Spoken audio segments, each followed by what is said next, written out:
Thank you all for coming to Silver Moves Living Real Talk on Aging.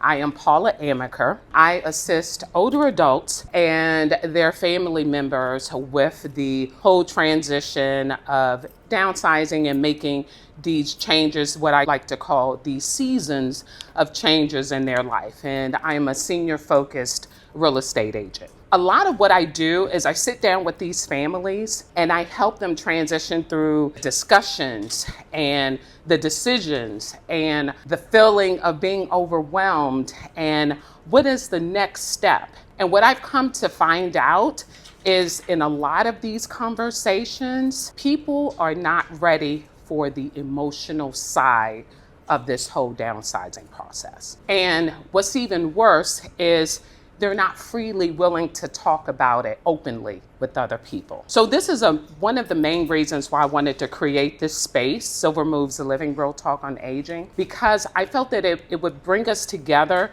a place where we could have honest conversations, we could have them openly. We could actually get practical guidance of those next steps and not feel like someone was always trying to sell you something or you had to sign up for something in order to get the needed information. So that is like one of the main reasons I put this together. Now, the topic for today is it time to move?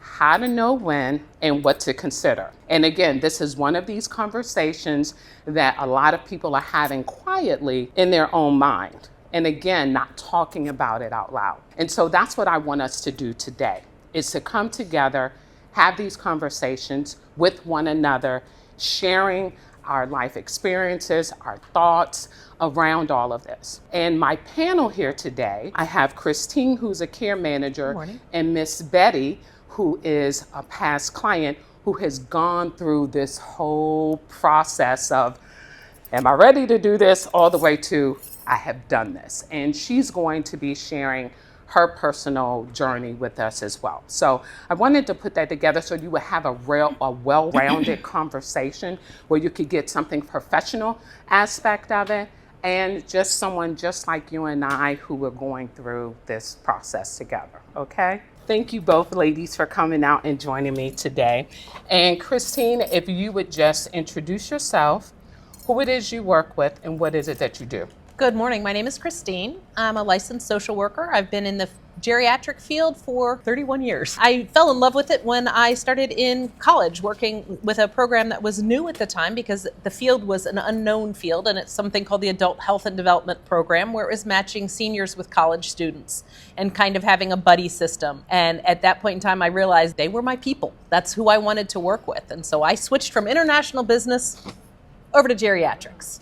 A little bit of a difference. I think I set my parents on a tailspin. So what do I do now? I work in two different sides of the world. I work in home health, working with folks that have just come home from the hospital with a diagnosis, working with caregivers as they kind of reel from what was their norm to what they now need to do as a caregiver, and the emotional, the financial, the physical sides that it all impacts. On the other side of that, I work with folks that are looking to figure out what's next. Where do I go? What do I do? How do I know? Who do I know? Help. And I go in and I work with the caregivers. I work with the spouses. I work with couples. I work with individuals. I become their person that helps understand what's out there and what your choices are. And Miss Betty, if you would just introduce yourself and tell them who you are and how long have you been in this area? I'm 93 years old. I've been in Columbia for 55 years. I lived in D.C. I came to D.C. when I was 18, and I was 40 when I moved to Columbia. This is home. Most of my time here has been in the same area. In fact, when I moved from the same house that I moved into 51 years ago. In fact, they posted a sign outside of at the entrance to the community saying, "Be sure to say goodbye to Miss Betty. She's the last of the original owners." Yes, it was wonderful driving that community. They had this huge sign. I was just like, oh, wow. She was the last original owner in her community. I worked for 52 years. I've been retired the second time for 15 years. I worked 37 years before that. So altogether, 52 years of working, commuting back and forth to Washington. I've been retired for 23, I can't believe it, 23 years. So Okay. now I was ready to just be retired. I will try to share with you today my journey. Yours will be different, some of it will be the same, but hopefully I can give you some information that you can avoid some of the anxiety that I went through, some of the pitfalls. Good. But Thank you. And so, what I want to ask you, Christine, is because these changes are so gradual and people start to normalize this, when you're working with seniors and they're coming in speaking with you, what are some of the signs that they tend to ignore and or explain away that actually might be a sign that it's time for them to make a move? You touched on a lot of the major signs. Increased falls or stumbling. You might see some spilled medicines on the table, as the vision changes and you're not noticing that things are spilling or not being able to take them all out of a pill box, or your spouse isn't, or your parent isn't. Choosing not to go out as much anymore, becoming a little bit more isolated. The house might be getting a little messier, or the home maintenance upkeep is becoming more of a task than you want anymore. Where it used to be the pride of, oh, I'm going to keep my house this pristine, wonderful way. Now it's like, I don't know who I can trust to hire to fix this. I don't know who I want in my home because I'm feeling a little unsure. I don't have that same command that I used to have that I desire. I want my control. You might find mail that's not opened, or that you have bills that haven't been paid. They could go together, or they could be two separate issues. Sometimes the vision starts changing how much of the mail you can read. One of the biggest things that I hit, which is more and more with clients, is so much is digital, and my people are not digital. Even to the point when I take them to the doctor's appointments, it didn't cross my mind that without, I go to the doctors, I know what I do, and I never thought about when you walk in and they say, go sign in on the kiosk, and my people are looking at me, what's the kiosk? What do I do with it as they stand in front of it? And I'm like, I didn't even think about how that impacts you. Or recently with a doctor, we were getting the results. They were results we needed to have, but they were in my chart. Well, they don't have an email address. They're 93. They don't care about email. They don't have a digital phone. They don't care about it. They have their landline. And I said, well, we need to get this information. They said, it's only in my chart. So I've had to work backwards. So I digressed. They're only, as you said, using one part of the house because the stairs are no longer ideal. It's a big flight of stairs and it's daunting. They're not showering as often. A couple different reasons. It could be signs of dementia, or it could be something as simple as fear. I don't want to slip and fall. Does that mean you have to move? No. And I'll go to that side of things as we go along. But those are some of the signs that you might notice. Miss Betty, looking back during that time when you were at home, did you notice any of these signs? Were there anything that had you thinking like, it might be time? no, in fact, it was the reverse, because in my mind, I wasn't going to move. What I was going to do was work on my house to make sure it had what I needed. I got a stair lift, 2 stair lifts actually. You did. I had a cleaning service. Because I had worked for so many years and I was familiar with the technology, I didn't run into some of the problems that other people may have. However, my mobility was getting worse. And there were things that I couldn't do that before I could. I had started using the rollator, not because I needed it in the house, but if I went out to my car, I needed. I couldn't get the rollator out of the house without help. And I'm saying, this is crazy. I can't go out unless somebody's here to take the rollator. That doesn't make sense. And there were things like that that really bothered me. And so I said, Betty, I think it's time you start reversing your thoughts. You're not going to stay in this house forever. You've been in here 50 years, but I think maybe it's time to look at something else. And that's when I decided that I needed to find an alternative to what I had. So I wanted to get into the second part, which is the resistance. So we talked about, the awareness of, okay, I'm going to stay here. Maybe I can't stay here. But the resistance part, and the resistance, what I have found with individuals who are resistant to it is I find that it is the emotional side of it. Unlike Miss Betty, they know that it's a challenge for me to stay here in this home, but the emotional aspect of having to admit to that and having to start making plans with that and to start moving on that is sometimes the thing that holds them in place. Have you experienced that with individuals that come to you? And if so, what are like some of the things that they're saying or sharing with you that shows these clues that they're stuck here emotionally? I think for a lot of my people, it's a fear. It's the fear of a loss of control, a loss of independence. The house represents everything that you built and you worked on, and it's a source of pride, and I'm not ready to leave that. I'm still in control. I'm still able to do these things. And you are.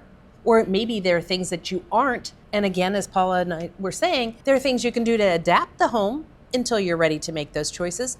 Or you can say, is this harder than it needs to be right now? Am I ready to just say, this doesn't define who I am? This house, these four walls are not a definition of my success or my control or my independence. You can still move out of your independent home and have independence. So, Miss Betty, I talked about the emotional side of that. Did you have any of those thoughts or feelings when you were living in your home and thinking, okay, it might be time? Were there any time that you felt resistant with your emotions? Naturally. 50 years in the same house. I felt it more as I got farther along in the journey. At first it was, I have to do this, I have to get information, I have to do all these things. It was when they started boxing up my house. Well, early on, I had said to my family and friends, you know my house. You know what I have in it. I'm going from this 7-room house to a 1-bedroom apartment. I can't take all this.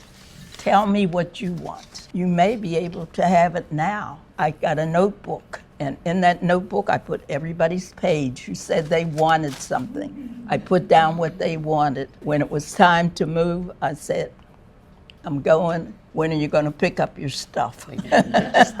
Okay, so now I want to move into reality. And I'm going to use this. It's a couple at our church, and they had a baby, and maybe a newborn baby, and you're ooh and you're on. Oh.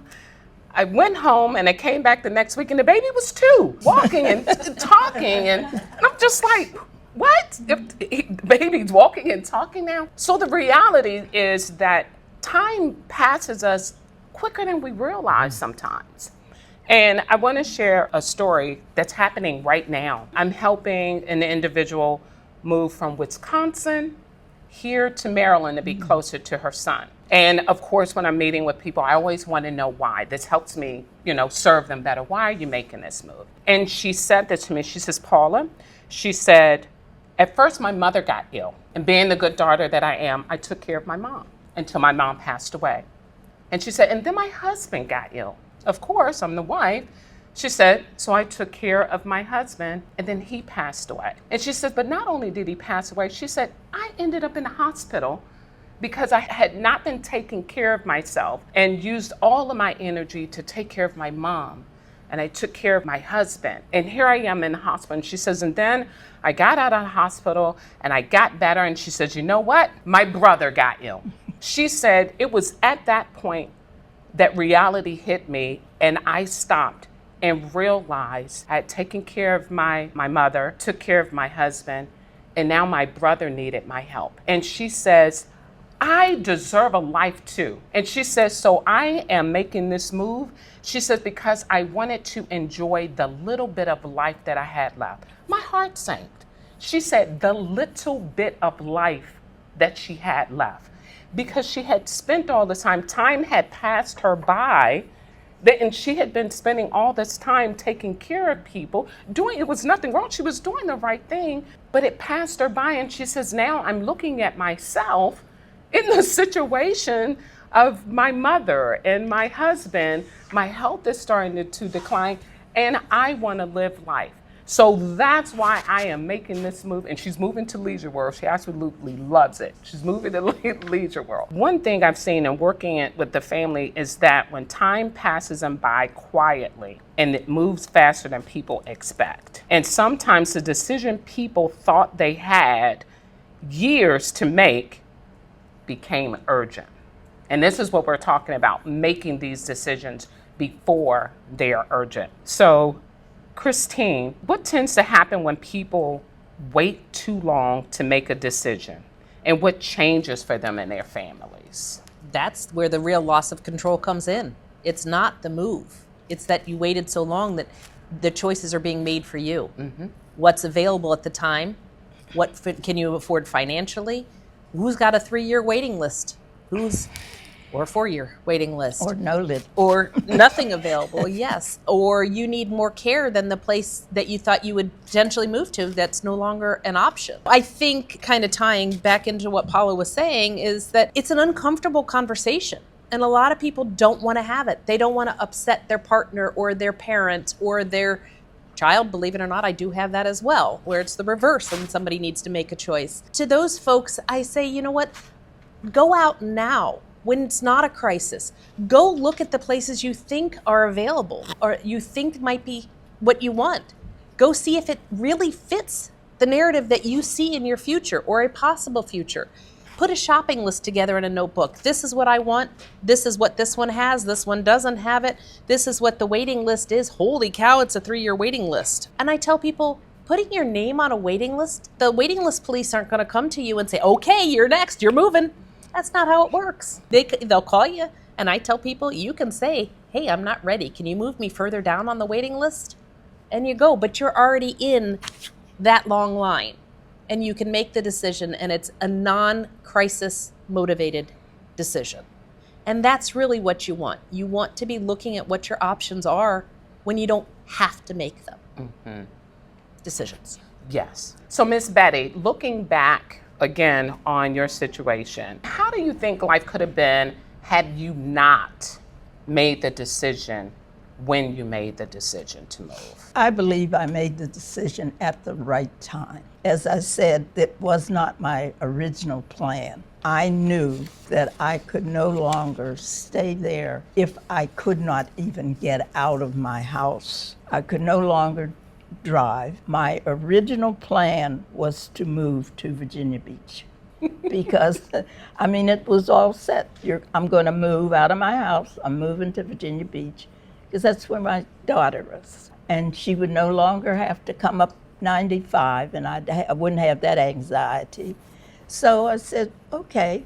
I looked, and my son-in-law said, well, there's a nice place here. It's only 15 minutes from me, because I made sure all of them knew I loved them dearly, but I didn't want to live with them. Mm-hmm.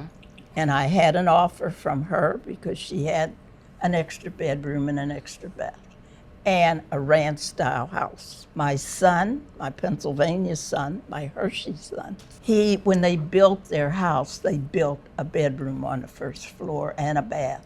He said, Mom, it's for you if you ever want it or need it. And I said, honey, thank you, I love you, but no, thank you.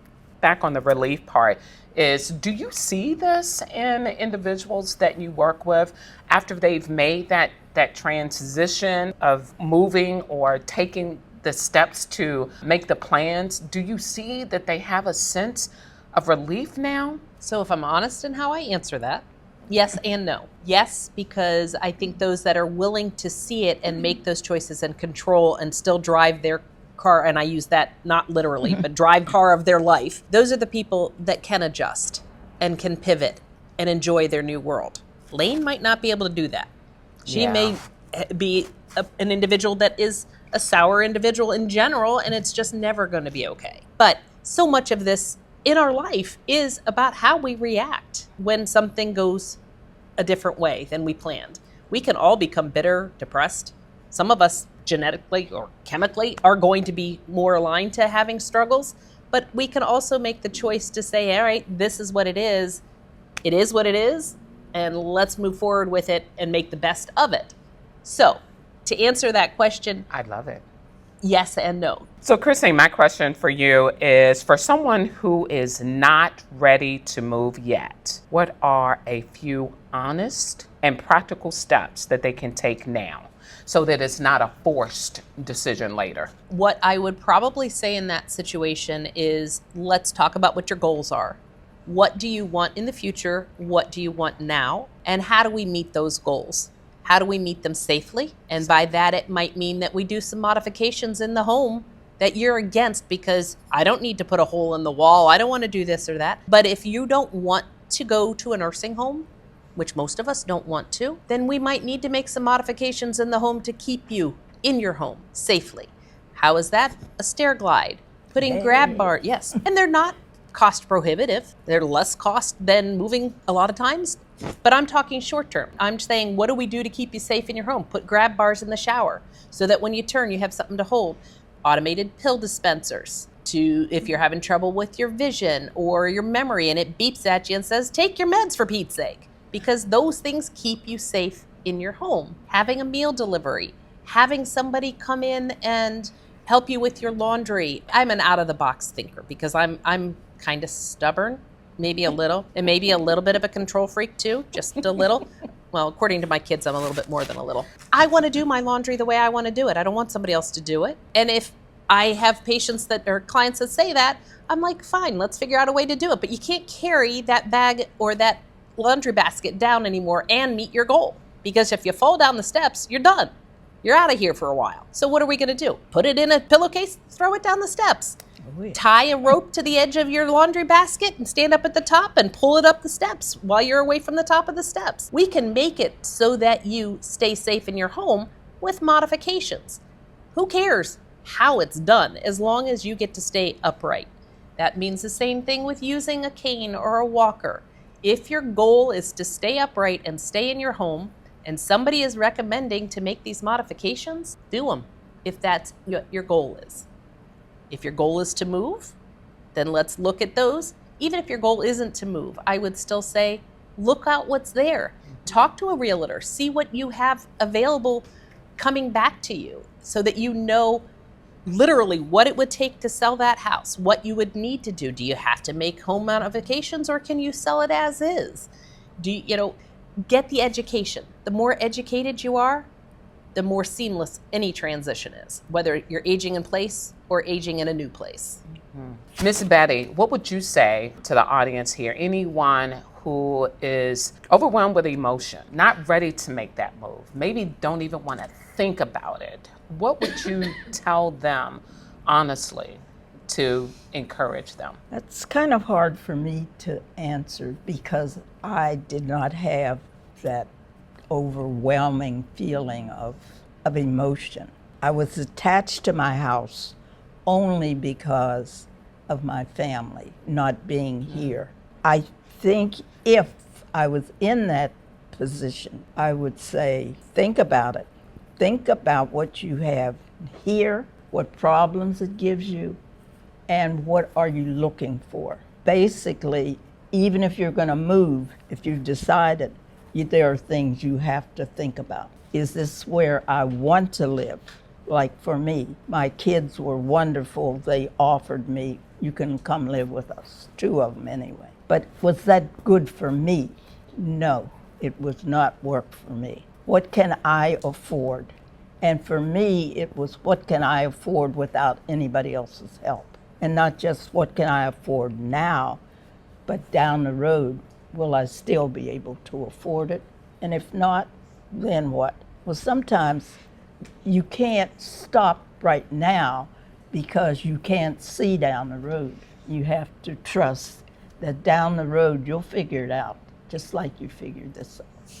For me, I wouldn't let that hold me back because I don't know what the future is. None of us do. No, we don't. Mm-hmm. But we like what we see now. We looked, and I'm a numbers person, and that's what I did when I was working. I was taking care of Uncle Sam's money. But I have to know what the cost is and not just what the cost is now in the situation I'm in, but what is it going to be when I move? And it's just like one of you mentioned the stair lift, the cost of the stair lift. And the salesman looked at me and said, well, Mrs. Case, I can tell by your face you think that's a lot. I said, yeah, I need 2 of them. I got laundry downstairs in the basement. She said, but that's 1 month of rent. Yep. In a senior place. And they're right. They're right. The last thing I want to touch on is action. I hope that the information that you guys received here today puts you in a position that at the very least you can take one practical thing and put it into action. And so as we close, Christine, if you could leave this audience with one practical action item that they could do today to get them in the planning mode. So for me, what I would recommend and what I recommend to most of my clients is an if this, then that mentality. Have a little notebook or piece of paper that says, if I choose to do this, then what? If I choose to do that, then what? So if I choose to stay here, what do I need to do to make it safe? If I choose to move, what do I need to do to move? Who do I talk to? And just start a to-do list through that on your different scenarios. You might only do one scenario a month. You might do one scenario a quarter, and your views might change. And Betty and I were talking earlier on, and she said that it wasn't necessarily her first choice to go to this location. She had originally said Virginia Beach. And what I said to her is, you know what, there's nothing saying that you have to stay there. You can always choose to move. It doesn't have to be the final answer. If it's not the right fit, it might not be ideal timing. It might not be an easy thing, but you're not wedded to it. Nobody's going to hold you there in handcuffs. So it isn't the end all be all decision. It doesn't have to be your last decision, but it can be a step in the direction until maybe you move to the first place because the other one isn't open until another 3 years. And then you sit there and you get invested in where you are and you're like, I kind of like it here. Or you the opposite. You go, this isn't what I was thinking of. You can still research and go to another place. It doesn't have to be your only choice. Ms. Betty, if you could leave the audience with one thing, because we have ran over, this was so good. If you could just leave them with one thing, an action thing that you would just encourage them to do to help them to be in a position that you are. I think one of the main things, if you're still trying to decide, don't wait until you have it all figured out to make a move, take some action. As you've heard here before, taking that move doesn't mean truck's going to come up and box up your stuff and you got to move tomorrow. It means you're thinking about it, you have looked into it, and as I said, there are resources out there, there's information out there. You can do the research yourself, or you can attend seminars where there's somebody who has already done that research for you, and there's information. You might not need it for 10 years, but it's available. You get it now, and it'll help inform what you're going to do now. It doesn't mean you're going to do it. It means you're planning for it. Wonderful. Thank you, Ms. Betty. Education is empowering. It's not a cause of weakness. It's a cause of strength. It is. The more you educate, the better off you are, the better the choices you have. The one thing I'm going to leave you with, and we're done, is moving 5 years too soon is better than 1 day too late. Yes. Take that with you. I hope that this information that we have shared with you today will leave you feeling that you have been educated, a little bit better equipped, and absolutely empowered to take plan and action for your future. Thank you very much to my panel, Christine. Thank you. Thank you, Ms. Betty, for sharing it, and thank you all. And we'll see you next month. We are going to be having a discussion about protecting yourself, scams, fraud, and what seniors need to know. So we will be back here again next month with that, and I hope to see you all there.